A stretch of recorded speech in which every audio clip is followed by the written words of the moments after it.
Palakpak para sa Diyos. Amen. Hallelujah. Praise the Lord. Ang una po nating tatawagin para po sa pangalawang batch ng ating sharer ay mula po sa Muntinlupa City. Ang ating pong kapatid, si Sir Amelia Valenzona. Glory to God. Praise the Lord. Hallelujah. Magandang hapon po sa inyong lahat. Nagpapasalamat ako sa Panginoon sapagkat mali po akong nakatungtong sa banal na dakong ito. At dati po, nang tinawag ako ng Lord at 15 years old sa gawain ng Diyos, meron na po akong baby. That time, sabi ng doktor, kailangan niyang tanggalin kasi high risk daw po. Pero God is good, hindi po ako pumayag. Ngayon po, yung batang yun po ngayon ang ginagamit ng Lord, provider po sa amin, sobra. Binili niya nanay niya ng house and lot at saka bagong-bagong kotse. Hindi lang po yun, yung batang yun, na panganay ko, ng pangalan ay Karisma, siya po ngayon ang nagpapaaral sa bunso na anak ko at nung nabalo po ako, siya po talagang ginamit ng Lord na kung saan pinag-aral pa ako. Nakagraduate po ako ng BS Elementary Education, cum laude pa po. Although libre ang tuition, may allowance, pero yung transpo at everything po, provided po ni Lord sa pamamagitan ng panganay ko. At salamat din sa Lord kasi na-overcome ko po yung depression na nangyari sa pangalawang anak ko na sobrang, kung binless yung panganay ko, yung pangalawang anak ko, sobrang pinaglaruan ng demonyo. Pero God is good kasi patuloy ako sumasamba, hindi ako bumibitaw sa gawain kasi sabi nga, wala akong pupuntahan iba Lord kundi ikaw lang. Bilang solong magulang dahil patay na yung asawa ko, nanindigan ako sa pananampalataya kung mahal na mahal ako ng Diyos. Amen. At sabi nga ni Father Fidel Rora, kapag nagmahal ka, huwag konti. Kailangan pag nagmahal ka, sobra-sobra. Kasi hindi mo kayang patawarin yung tao na nakakasakit sa'yo kung hindi mo siya mahal na mahal. Kaya, thank God kasi kapag nagawa daw natin yun, yun isang patunay na anak ka ng Diyos. Dahil hindi mo kayang magmahal ng taong nananakit sa'yo, dumudusta sa'yo, kung wala sa iyo ang Diyos. Kaya pinupuri ako ang Panginoon sa lahat ng biyaya, spiritually, at pinagaling niya po ako dahil yung depression na yun, halos mabaliw ako dahil anak ko nga po, kinaya ko na mabalo, pero pagdating sa pagsubok sa anak ko, halos maloka po ako. Pero thank God, kasi andito pa po ako at sinasabi ng Diyos na hindi niya ako iiwan kailanman. Kaya binabalik ko ang papuri kay Yahweh El Shaddai at magpapatuloy po akong sasamba sa Kanya. Purihin ng Diyos. Amen. Salamat sa Panginoon sa kanyang kabutihan. Glory to God. Purihin ng Diyos. At siyempre, Sister Ellen, Opo, ang susunod po, mula po sa Alaminos, Laguna, Sister Cynthia, General or General? General. General. Praise God. Glory to God. Glory to Christ Jesus. Magandang hapon po sa inyong lahat, mga kapatid ko sa Panginoon. Magandang hapon po, Brother Mike. Magandang hapon po, Sister Belen, at sa inyo pong pamilya. At higit po sa lahat, sa Panginoon. Lord, paano nga ba kita mapapasalamatan? Panginoon, praise God. Sorry ang una ko pong ipapatotoo tungkol po sa aking anak. Meron po akong anak na lalaki, nagkasakit po siya ng epilepsy. Sa tuwing hinihimatay po yung anak ko, parang mamamatay na rin ako. Dahil nangingitim yung kanyang mga kamay, labi. Iniling ko yung kay Lord, dinadala ko dito sa gawain. Ang sabi ko, Lord, pagalangin mo po itong anak ko. Huwag mo po siyang pababayaan, hindi ko kaya. Sinabihan ako ng mga doktor, kailangan daw operahin sa brain yung aking anak at maghanda daw ako ng 500,000. During that time, wala akong 500,000 na isusuporta sa kanya. Nanalangin ako sa Panginoon. Sabi ko, Lord, pagalingin mo po yung anak ko. At sa kabutihan po ng Panginoon, talagang dininig po niya yung aking panalangin. Hindi niya po ako pinabayaan at doon ko po nakita napakabuti ni Lord. Dahil doon ko po nadinig ang tinig ng Diyos. Na sinasabi nga ni Brother Mike, minsan nagtanong siya, napakinggan niyo na ba ang tinig ng Panginoon? Ako ang sumagot noon, sabi ko, napakinggan ko na kasi ang tinig ng Panginoon, yung audible voice niya. Nung humihiling po ako sa Kanya tungkol sa anak ko, napagalingin niya. Hindi niya po ako binigo. At ang sagot po sa akin ng Panginoon, don't worry. Yung sagot na yon na sinabi niyang don't worry, hindi ko yun nadinig sa aking tainga. Kundi alam niyo po mga kapatid, itinarak po niya yon sa aking dibdib. Yung sinabi niya, don't worry. Hindi po niya yun sa tainga ko ipinarinig, kundi sa puso ko. Kaya nagpapasalamat ako sa Diyos at ngayon po yung anak ko pong yun, meron na po siyang asawa, meron na rin po siyang baby, 1-year-old. So ganun kabuti ang Panginoon. Pangalawa ko pong patotoo, ako po ay single mother kasi. Sabi ko kay Lord, meron po akong sasakyan noon. Sabi ko kay Lord, kasi lagi lang po ako nag-iisa na nagdadrive. Tapos, lagi po akong nasisiraan kasi luma yung sasakyan ko. Dumating po yung time na talagang sa gitna po ng EDSA, ang lakas ng ulan, tumirik yung sasakyan ko. Hindi ko alam kung anong gagawin ko. Sabi ko, Lord, lagi ko lang sinasabi sa Kanya, bigyan mo na kasi ako ng bagong sasakyan. Lagi ko pong tinuturo sa Kanya kung ano yung gusto kong sasakyan. Gusto ko po kasi mga kapatid yung pick-up. Alam niyo po, sa tuwing may nakikita po akong pick-up, sabi ko, Lord, ayun, gusto ko yun. Yun yung ibigay mo sa akin. Alam niyo po, ibinigay po niya sa akin yun. 2 yung pick-up. May isa pa po akong van. 6 na po yung sasakyan ko. Puro brand new yung binigay niya sa akin. At yung lumang sasakyan po yun, wala na. Binenta ko na. Bigay mo sa disciple So, system. ganun kabuti ang Diyos. Bigay niyo po sa ating mga disciple Ang para pangatlo ko pong patotoo, paghayo nila. nakatira po kasi kami dati sa San Lorenzo, sa Santa Rosa. Kaso nabenta po yung bahay na yon kasi tawag dito, kumbaga nabenta na. Ngayon, sa tuwing mag-a-attend ako dito sa gawain kasi nasa Alaminos pa ako, doon ko napagtanto na kailangan ko pa rin pala ng malapit na bahay.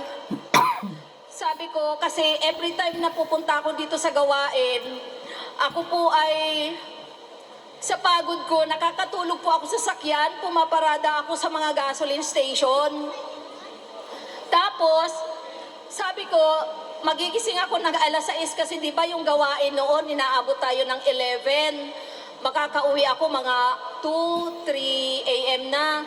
Pag inaantok na ako, sa sasakyan ako natutulog sa gasoline station. Ang sabi ko kay Lord, sabi ko, Lord, na-realize ko po na bigyan mo pala ako ng bahay dito sa may Santa Rosa para malapit. Parang dinidiscuss ko sa Kanya yon.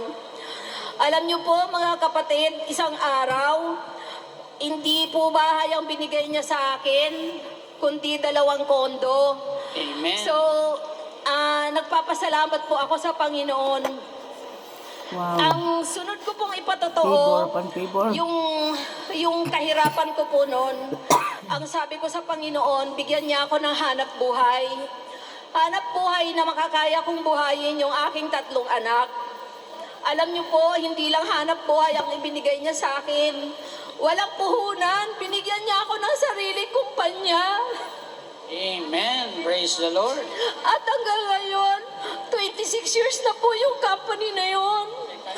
Yun po yung ipinagkaloob sa akin ng Diyos. Kaya sabi ko nga, lagi kong sinasabi sa tuwing nag-aatin ako ng gawain, sabi ko, Lord, paano ba kita mapapasalamatan?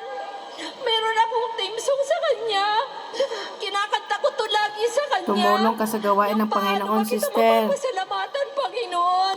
Tumulong sa Kaya nagulat gawain ako para nung lumago. kinanta ng mga choir dito, yung paano kita mapapasalamatan. Umiyak ako nung umiyak noon kasi sabi ko, Lord, team song ko yun sa'yo. Praise Praise God. God. Praise the Lord. Salamat sa Diyos. Glory to God. Glory to Christ Jesus. Tumulong. Salamat sa Panginoon. Praise God. Ang daming answered prayer. At pakinggan na po natin, Brother Dondon, ang ating pong mga kapatid mula po sa Arisobal, Davao City, Sister Naida Blanco and Sister Jenny May. glory to God. Taga Davao, mga Bisaya. Good afternoon, Brother Mike. Good afternoon, brothers and sisters. Mag-ina. Ang ipapatotoo ko po sa inyo is yung journey ko po after makapasa ng board exam. Wow. Parang elementary lang siya tingnan, oh. Sinubukan ko pong mag-apply sa public school kahit wala po akong teaching experience. Pero praise God, sa tatlong division na in-applyan ko, pasok po ako sa Registry of Qualified Applicant. Mukhang And hindi ka praise naman God teacher din po, ba? umiling po kay Yahweh. Sister. Pero po, dahil ako po ay Elementary lang, nagtuturo na tingnan. there. Lord, thank you very much. All glory and praise to you. Ang cute niya. Parang mga elementary. Good afternoon, brothers and sisters, Elementary Brother lang siya Mike tingnan, and oh. Sister Belen.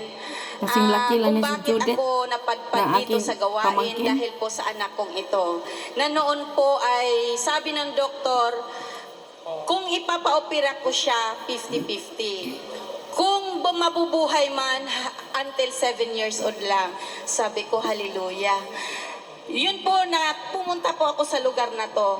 Kaya Nakipagkubinan. sa totoo lang nakipaghamunan ako sa Diyos. Sabi ko Lord, na nga ba, pagalingin mo yung anak ko habang nakipagkubinan buhay si ako sister. maglilingkod sa inyo. Yes, God. Akalain niyo 27 years old na po siya. Isa na po siyang ganap na teacher. Board, nakapasa po siya, bagong graduate lang po siya, nakapasa ng board exam. Biruin mo sa 3 division, Pasay, Muntinlupa at saka Paranaque. Naipasa po niya lahat yan ang pag-apply niya. Pero nanaig din ang prayer request ko. Last, before mag-anniversary, nag-retreat dito, sinama ako. Yun po ang hiniling ko na mabigyan siya ng item dito sa Paranaque. Alleluia. Nabigyan na po siya. Last anniversary siya po yung hindi ko nakasama ng patutuo dahil po sa requirements niya. Sabi ko, pumunta ka na doon at magpatutuo ka na dahil hindi na biro ang binigay sa iyo ni Lord.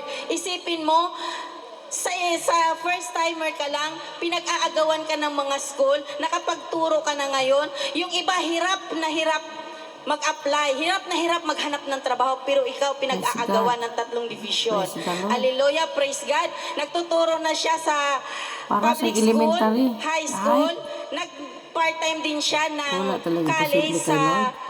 Regis Marie College. liit-liit niya. Hallelujah. Praise the Lord, Lord. grabe, sabi ko, tatayo ako, Lord. Eto, bakit ako nandito ngayon? Dahil kahit sa maraming problema ko, single parent din ako for 25 years. 4 po yan sila, pero sa awa at habag ni Yahweh El Shaddai, lahat po sila ay tapos. Isang computer engineer, isang civil engineer, registered, isang teacher, at yung K-12 ko po, nga graduate, ay ngayon po ay nag-aaral na siya ng civil engineer. Hallelujah. Nag-aaral po na wala akong ginastos, ganyan po kabuti si Yahweh El Shaddai sa buhay naming mag-ina. Kahit sa maraming pagsubok na dumating sa buhay ko, minsan parang ayoko nang dumalo dito dahil grabe ang pagsubok. Pero sabi ko, Lord, pinangahawakan ko, nakikita ko kasi siya sa kabila ng ayaw ko nang pumunta dito dahil sa mga pagsubok, pero naipasa niya ang board exam, kaya nandito ako ngayon. Kahit palalinlangin tayo kung ano mga pagsubok, may demonyo sa paligid natin, tuloy-tuloy lang po tayong maglingkod dahil ibubuhos ni Lord sa atin ang pagpapalang siksik, liglig, umaapaw na biyaya at pagpapala. Totoo po yan, Lord. Sabi ko, ang pinangahawakan kong salita ng Diyos ay Salmo 91 lang po. Itong panyo na to, lagi ko po itong hawak-hawak.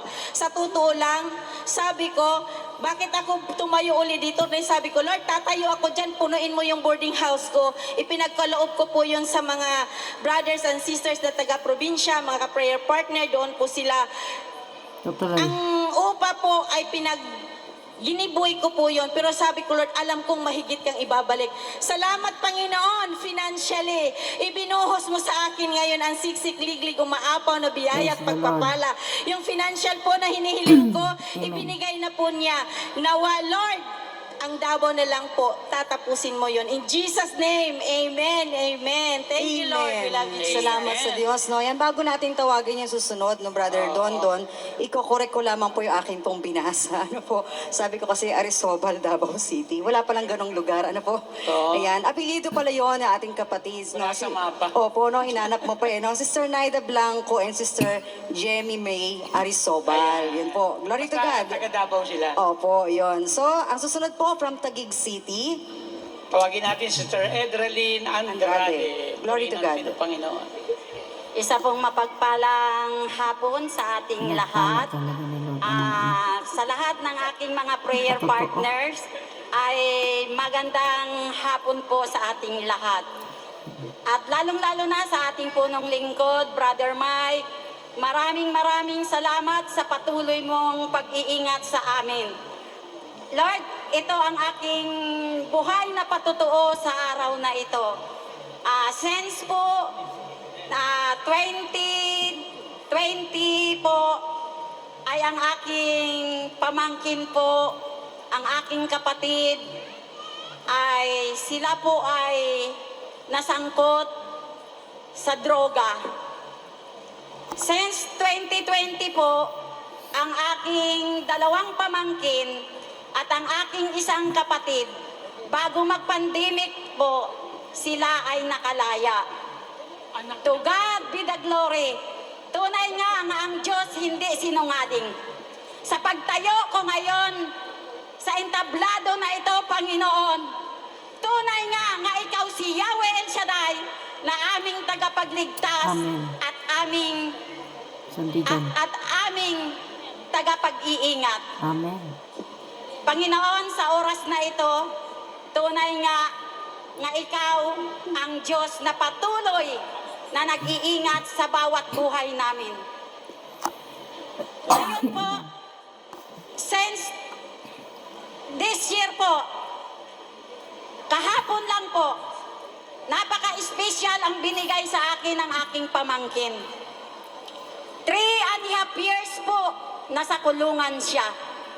Pero ang ating buhay na Yahweh El Shaddai ay hindi po sinungaling. Amen. Narito siya sa entablado upang ibalik ang mataas na papuri sa buhay niya na siya po ay nakalaya na sa araw kahapon po. Praise the Lord.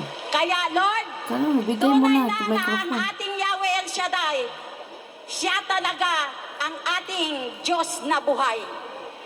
Hindi ko po sukat akalain na itong aking 3 pamangkin at ang aking isang kapatid ay matapos nila ang kanilang problema.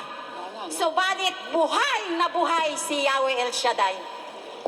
Ang pangalawa ko pong patotoo, ang aking anak na pangalawa. Alam ko po noon, tunay na siya ay talagang nasa bisyo na. Subalit, nakaraang March po, himala ng ating Panginoon. Nakalaya. Almost 14 years siya po na nasa bisyo. Subalit, itong taon na to po, Panginoon, binago siya ng ating Yahweh El Shaddai. At ngayon po, nagtatrabaho na siya at talagang tunay na matagumpay ang aming biyaya. Ang pangatlo ko pong patotoo, since po ako na nasa Hong Kong, hindi ko rin po alam kung paano ko i-shoulder ang aking 7 anak. Subalit, Panginoon, nung araw, Panginoon, na kami ay nasa kagipitan, hindi ko alam kung kung mapagtagumpayan ko ang 7 kong anak sa kanilang pag-aaral. At noong since 2010, umuwi po ako ng Pilipinas, nag-for-good po ako. Kasi ang panahon natin noon, ang aking anak na 2 babae ay hindi ko kayang iwanan dahil sa maraming mga trahedya yung time na yon. Iniwan ko, Panginoon, ang aking anak buhay sa Hong Kong at pinatuloy ko, Panginoon, ang aking trabaho dito sa Pilipinas upang ang aking mga anak ay aking maingatan dahil alam ko, Lord, na si Yahweh El Shaddai ang patuloy na mag-iingat sa bawat buhay natin. Kaya, Panginoon, sa oras na ito, ibinabalik ko sa iyo, Panginoon, ang mataas na papuri at pasasalamat. At tinataas ko po sa darating na this coming anniversary sa Hong Kong chapter. Lord, nandoon po ako. Isa po akong magpatotoo dahil doon po ako galing nung since 2010. Kaya ibalik ko sa iyo ang papuri at ibinibigay ko sa aking pamangkin na kadaya lang kahapon sa kulungan. Ibalik niya rin ang mataas Bigay mo na na yung papuri at microphone, sister. pasasalamat. To God be the highest glory and we pray. So po, magandang hapon po. Papasalamat po ako sa Panginoon. Hindi po ako pinabayaan. Sa oras ng gipitan, 3 years, 7 months, nakakulong ako. Ito, sa panalangin ng tita ko, di ako pinabayaan. Sa araw-araw na pagdarasal, kada misa, sumasamba ako sa amin. Kaya nagpapasalamat na lang po ako sa Panginoon. Di po ako magsawang tumawag sa Kanya. God is good. All the time. Glory to God. Salamat Praise the po Lord. mga kapatid. Yan sa lahat po ng mga Salamat. nagpatotoo. Pagpalain po kayo ng ating pong Panginoon. Tayo na po tayong lahat.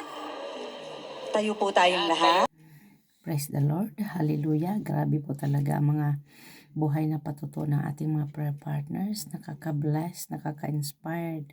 Tunay po na walang imposible sa ating Panginoon.